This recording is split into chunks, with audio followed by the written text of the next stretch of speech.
ये इंसान ईंट और पत्थर क्यों खा रहा है? क्या आपने पहले कभी इतनी बड़ी चींटी देखी है? और भारत के इस बंदे को अमेरिका के स्कूल्स में पढ़ाया क्यों जा रहा है? अगले 5 मिनट में आपको इन सवालों के जवाब और ऐसे शॉकिंग फैक्ट्स जानने को मिलेंगे, तो देखते रहिए वीडियो लास्ट तक। फैक्ट नंबर 10, ये है कर्नाटका के रहने वाले 30 साल के पक्कीरापा हुनागुंडी। जैसे आप दिन में 3 टाइम खाना खाते हो, वैसे ही दिन में 3 टाइम ईंट और पत्थर खाते हैं। ये हर दिन एक पूरी ईंट खाते हैं और 2 किलो कंकड़ और पत्थर खाते हैं। जब पक्कीरापा 10 साल के थे तब से उन्होंने खाना शुरू किया और उसके बाद उन्हें अच्छा लगने लगा और आज 20 साल हो चुके हैं जब से वो इन चीजों को खा रहे हैं। डॉक्टर्स का मानना है कि एक मेडिकल कंडीशन होती है जिसे बोलते हैं पीका। इस कंडीशन में जो पेशेंट होता है उसे ऐसी चीजें खाने में मजा आता है जो खाने के लिए नहीं बनी है। फैक्ट नंबर 9, ये है बिग बट एंट्स। ये है दुनिया की सबसे बड़ी चींटी। ये पाई जाती है साउथ अमेरिका के देशों में। ये एक चींटी एक कॉकरोच के बराबर होती है। कोलंबिया के लोग इसे बहुत चाव से खाते हैं। जैसे हम पिज्जा के ऊपर पनीर डालते हैं, वैसे ही वहाँ के लोग पिज्जा के ऊपर इस चींटी को रोस्ट करके डालते हैं और मजे से खाते हैं। फैक्ट नंबर 8, मिली आसाम के रहने वाले जादव पायंग से।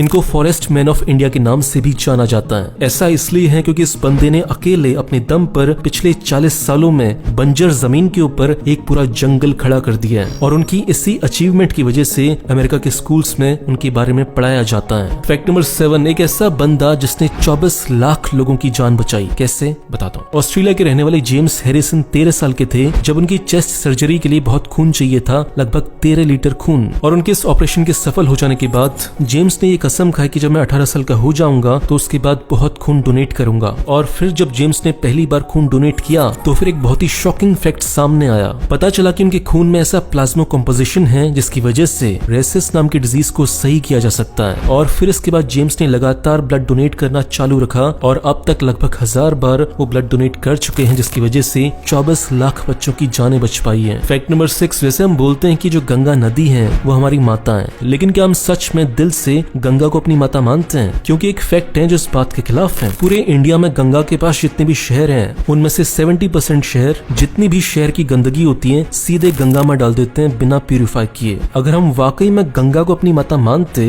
तो ना हम गंगा को इतना गंदा करते और ना ही सरकार की हिम्मत होती कि बिना पानी को प्यूरिफाई किए सीधे काली गंदगी गंगा के अंदर डाली जाती। फैक्ट नंबर 5, रशिया में एक बीच है उसूरी बे नाम का। आज से बहुत साल पहले इस बीच के पास शीशे के बॉटल्स की फैक्ट्री थी, जिसकी वजह से बहुत सारी शीशे की बॉटल्स ऐसे बीचेस पर पड़ी रहती थी जो कि देखने में बहुत बेकार लगता था। लेकिन कई सालों तक समुद्र की लहरों से टकराने के बाद वो सारी की सारी बॉटल्स अब ऐसे छोटे छोटे गोल पत्थरों में कन्वर्ट हो गई है। मतलब जो इंसानों ने गंदगी फैलाई थी, नेचर ने उसको भी इतना सुंदर बना दिया है। अब उस बीच को देखने पर ऐसा लगता है जैसे बहुत सारे रंग बिरंगे पत्थर वहाँ पर पड़े हुए हैं। फैक्ट नंबर 4, दुनिया में अगर कहीं भी डायनासोर मिलता है तो उस पर सरकार का हक होता है, लेकिन यूएसए में ऐसा नहीं है। अगर यूएसए में आपके घर के नीचे या आपके गार्डन के नीचे डायनासोर का कंकाल मिलता है तो वो सरकार का नहीं होगा, वो आपका होगा। फिर आपके ऊपर है कि आप उसे रखना चाहते हो, बेचकर पैसे कमाना चाहते हो या क्या करना चाहते हो। फैक्ट नंबर 3, भूतों की मूवी के सीक्रेट के बारे में आपने पहले कभी नहीं सुना होगा। भूतों की मूवीज में एक ऐसी आवाज का यूज किया जाता है जिसे आप सुन नहीं सकते लेकिन महसूस कर सकते हो, और उन आवाजों का नाम है इंफ्रासाउंड। ये ऐसी फ्रीक्वेंसी की आवाजें होती हैं जिन्हें हम सुन नहीं सकते, केवल महसूस कर सकते हैं। देखो, इंसान के कान केवल 20 हर्ट्ज से ऊपर की आवाजें सुन पाते हैं, लेकिन ये जो आवाजें होती हैं ये 19 हर्ट्ज से कम की होती है। इसलिए जब भी भूत की मूवी में खतरनाक सीन आता है, बहुत साइलेंस होता है, तब कोई आवाज नहीं आ रही होती लेकिन आपको फिर भी डर लग रहा होता है क्योंकि ये म्यूजिक बैकग्राउंड में बज रहा होता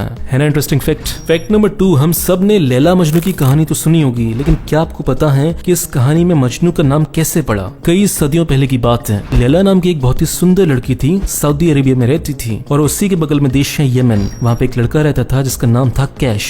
अब कैश लैला से बहुत प्यार करता था, इसलिए वो हमेशा यमन से सऊदी आ जाता था, लेकिन सऊदी अरेबिया के लोग उसे हमेशा मारकर वापस भेज देते थे। लेकिन वो फिर भी हार नहीं मानता था और फिर किसी दूसरे रास्ते से आता था, लेकिन फिर से मार खाकर वापस जाता था। और ये इतना खतरनाक वाला जिद्दी था कि एक बार तो ये समुद्र में तैरते हुए गया सऊदी और फिर वहां से मिलने के लिए गया लैला के पास, लेकिन फिर से ये पिटाई खाकर वापस दोबारा आया। तो सऊदी अरेबिया के लोग इसका मजाक उड़ाने लगे कि ये पागल है क्या, हर बार पिटाई खाने के आ जाता है यहाँ पे और भग लेता है यहाँ से। तो सारे लोग उसे चिढ़ाने लगे कि तू तो पागल है, तू तो पागल है। और अरेबिक में पागल को बोलते हैं मजनू, और इसी वजह से लैला और कैश की लव स्टोरी को बोला जाता है लैला मजनू की कहानी। फैक्ट नंबर 1, अभी अभी हुई साइंटिफिक स्टडीज में ये पता चला है कि जो लोग एक से ज्यादा भाषाएं बोलते हैं तो जैसी वो भाषा चेंज करते हैं तो उनकी पर्सनैलिटीज भी चेंज हो जाती हैं, और ये सब कुछ सबकॉन्शियसली होता है, उन्हें पता नहीं चलता इस बात का। जैसे हमारी किसी भी आदत का एक ट्रिगर होता है। फॉर एग्जाम्पल कि हमने अलमारी खोली और हमें गलती से मैगी दिख गई वहां पे, तभी हमारे दिमाग में होता क्या है कि मैगी का स्वाद घूमने लगता है और हमारा मन करता है कि हम मैगी बनाएं और खाएं। अगर उस समय हमें वो मैगी दिखती नहीं तो हमें विचार आता ही नहीं। सेम ऐसे ही भाषाएं भी हमारे दिमाग में ट्रिगर की तरह काम करती हैं। जब भी आप अपनी मातृभाषा में बोलोगे तो आपकी पर्सनैलिटी चेंज होगी। जब भी आप दूसरी तीसरी भाषा में बोलोगे जो आपने सीखी है तो आपकी पर्सनैलिटी अनकॉन्शियसली चेंज हो जाएगी।